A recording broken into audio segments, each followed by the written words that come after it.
ایک بیٹھ کر کے اپنے خیمے میں جنگ کا نقشہ تیار کر رہے ہیں. محمد بن قاسم واپس آ جاتا ہے, قرآن کھول لیتا ہے اور رات بھر 17 سالہ نوجوان قرآن کی تلاوت کرتا رہتا ہے. صبح کا سفیدہ پھیلا, فوجی مؤذن نے اذان دے دی ہے.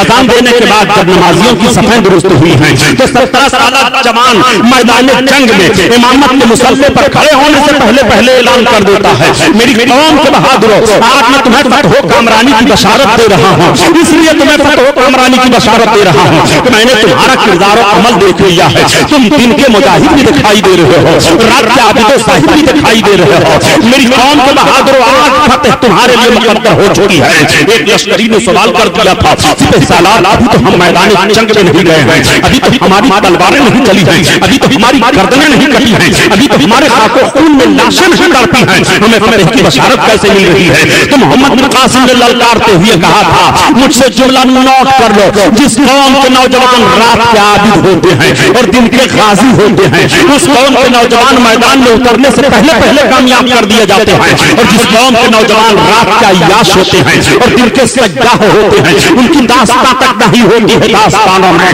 میری قوم کے بہادروں میں تمہیں ذہن و فکر دے رہا ہوں. علی کی ذوالفقار لی, عمر کا اقتدار لی, حسن کا اعتبار لی, حسین کا شعار لی, وقار لی, قرار لی, مجاہدی قطار لی, مثال شاندار لی, قدیم یادگار لی. ابھی تو نوجوان ہے, ابھی تو نوجوان ہے, اور محمدی پیام لی, حریم کعبہ تھام لی, فضیلت تمام لی, سلام لی, کلام لی, دلاوری کا جام لی, بہادری سے کام لی, قضا کا ہاتھ تھام لی. ابھی تو نوجوان ہے, ابھی تو نوجوان ہے. تو تاریخ بتا رہی ہے کہ اسی دن سندھ کی وادی میں محمد بن قاسم کے فوجی ہوں کو فتح و کامرانی نصیب ہو گئی تھی اور اسلام کا جھنڈا لہرا رہا تھا. سبحان اللہ, سبحان اللہ, اللہ اکبر, سبحان آپ ذرا غور فرمائیے, کردار و عمل کا کیسا ذہنی تھا وہ جوان, اس لیے کہ اس جوان کو تربیت ملی تھی ایک اللہ کے مقدس ولی سے جن کا نام حضرت عمر بن عبدالعزیز ہے. اللہ کے ولی کی بارگاہ سے تربیت پایا ہوا مجاہد کبھی بھی میدان جنگ میں اپنے کردار و عمل کا جنازہ نہیں نکالتا ہے, بلکہ اپنے کردار و عمل سے وہ دنیا کو درس حیات دیتا چلا جا رہا ہے اور کہہ دیتا ہے طریقے مصطفیٰ کو چھوڑنا ہے, وجہ بربادی اسی سے قوم دنیا میں ہوئی بے اقتدار اپنی.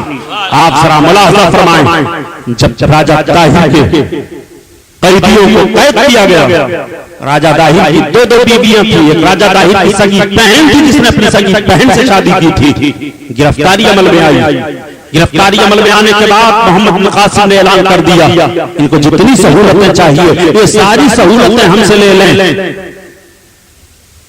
راجہ داہی کی بہن نے محمد بن قاسم کے کردار و عمل کو جب دیکھا تو کہا, یہ میں جانتی ہوں اور یہ کہہ رہی ہوں کہ مسلمان فوجیوں کا سپہ سالار بہت ہی مقدس ہے, اسے تو ایشور کا روپ مل گیا ہے, اس نے نگاہ نہیں اٹھائی ہے کسی پرائی عورت کی طرح, لیکن میں جل بھن جاؤں گی, مسلمان کے سامنے نہیں جا سکتی ہوں. یہ تو اس نے کہہ کر کے اپنی زندگی کو جلا کر کے خاکستر کر لیا تھا. لیکن راجہ داہی کی دوسری رانی جب سامنے آتی ہے, محمد بن قاسم سے اس نے کہا تھا, اے اسلام کے مجاہد, اے اسلامی فوجیوں کے سپہ سالار, تمہارے چرنوں میں میں اپنے جیون کو بتانے کے لیے تیار ہوں. محمد بن قاسم نے اپنی تلوار کو فضا میں لہراتے ہوئے کہا تھا کہ اگر میں نے تم سے نکاح کر لیا تو دنیا کی تاریخ مرتب ہو جائے گی. محمد بن قاسم نے حسن کے لیے جنگ کی تھی اور حسن کے لیے اس نے یہ تلواریں چلائی تھی. مجھے تمہارے حسن کی ضرورت نہیں ہے, میں اسلامی ماحول پھیلانے کے لیے آیا ہوں, اسلامی کردار نافذ کرنے کے لیے آیا ہوں. محمد بن قاسم نے کہتے ہوئے اس کو ٹھکرا دیا تھا. تاریخ کا جنازہ نکالتے ہوئے لوگ محمد بن قاسم پر الزام لگاتے ہیں. یہ تو تاریخ کا ایک ورق میں نے آپ کے سامنے رکھا. عرض کرنے کا مطلب یہ ہے کہ ہر دور میں ولیوں کی ضرورت رہی. یہ بچہ ایک طرف مجاہد بھی دکھائی دے رہا ہے اور دوسری جانب یہ اللہ کا ولی ہے. اس نے اپنے کردار و عمل سے دنیا والوں کو درس حیات دے دیا تھا, جیون کا تقدس دے دیا تھا. آئیے ذرا غور کیجیے, آج جس صلاح الدین ایوبی کی تاریخ پڑھی جا رہی ہے, صلاح الدین ایوبی کی تاریخ کا ایک جائزہ آپ اپنے سامنے رکھیے. اللہ کے ولی کا کردار کس طرح سے سامنے آتا ہے.